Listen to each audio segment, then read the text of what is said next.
شیخ مرتضی انصاری کتنے بڑے عالم ہیں. تو جب نجف کے اور مراجع علماء کا انتقال ہو گیا، ان کی باری تھی تقریباً جب یہ رئیس حوزہ علمیہ نجف بنے، تو آئے ان کے پاس نجف کے طلباء کہ اب آپ اس علم کے مقام پر ہیں. تو پہلے تو انہوں نے منع کیا، ایسا نہیں فوراً اس کو قبول کر لیا، بلکہ یہ کہا کہ میں جب درس پڑھتا تھا نا تو میرا ایک ہم مباحثی تھا اور ان کا نام تھا سعید العلماء. وہ مجھ سے بہت بہتر تھے درس پڑھنے میں، اور اب اس وقت وہ ایران کے شمال بابل میں. وہاں جاؤ، ان سے یہ کہو کہ وہ آئیں اور حوزہ علمیہ نجف کی ریاست کو سنبھالیں. انہوں نے کہا صاحب وہ چلے گئے، اب کیا؟ کہا نہیں حق رکھتا ہے اسے. اب یہ لوگ اس زمانے میں کہ جب بڑے مشکل سفر ہوتے تھے وہاں پر گئے، ان کے پاس پہنچے تو انہوں نے جواب دیا کہ ہاں یہ بات صحیح ہے، یہ بات شیخ مرتضی انصاری یہ بات صحیح کہہ رہے ہیں کہ میں درس میں جب ہم تھے تو بحث میں شاید میں ان سے زیادہ آگے تھا، لیکن میں بہت عرصے سے حوزہ علمیہ نجف کو چھوڑ چکا ہوں اور وہ وہاں پر ہیں، لہذا شاید وہ اب اس بات پر زیادہ لیاقت اور اہلیت رکھتے ہوں کہ وہ اس ریاست کو سنبھالیں. اب آپ غور کیجیے گا.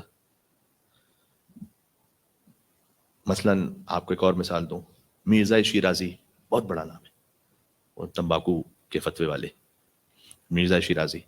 اب جب ان کا انتقال ہوا تو آیت اللہ سید محمد فشار کی لوگوں کو ایکسپیکٹیشن تھی کہ ان کے بعد یہ مرجع تقلید ہوں گے.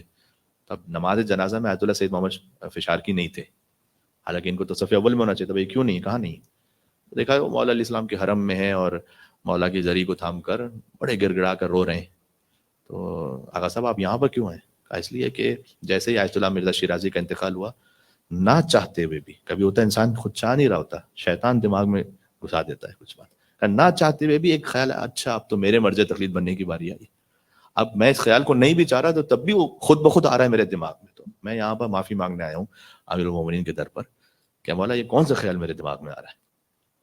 اور اس کے بعد جب آئے ان کے پاس طلبا کہ نہیں اب آپ ٹھیک ہے اس مرجعیت کو سنبھالیں، تو انہوں نے منع فرمایا، کہا نہیں میں چونکہ وہ خیال آ چکا ہے، نا خدا کا بھی وہ خیال آ چکا ہے، تو میں نے نہیں سنبھالنا اس کو. اس کے بعد وہ آیت پڑھی سورہ قصص کی آیت کہ تلک الدار الاخرہ نجعلها للذین لا یریدون علوا فی الارض، کہ آخرت کا مقام ہم نے رکھا ہی ان کے لیے کہ جو زمین میں اپنی بڑائی نہیں چاہتے. رکھا ہم نے ان کے لیے مقام ہے. اللہ اکبر اللہ اکبر. ولا فساد، نہ جو زمین میں بڑائی چاہتے ہیں نہ فساد چاہتے ہیں. آخرت کا مقام ہم نے رکھا ان کے لیے.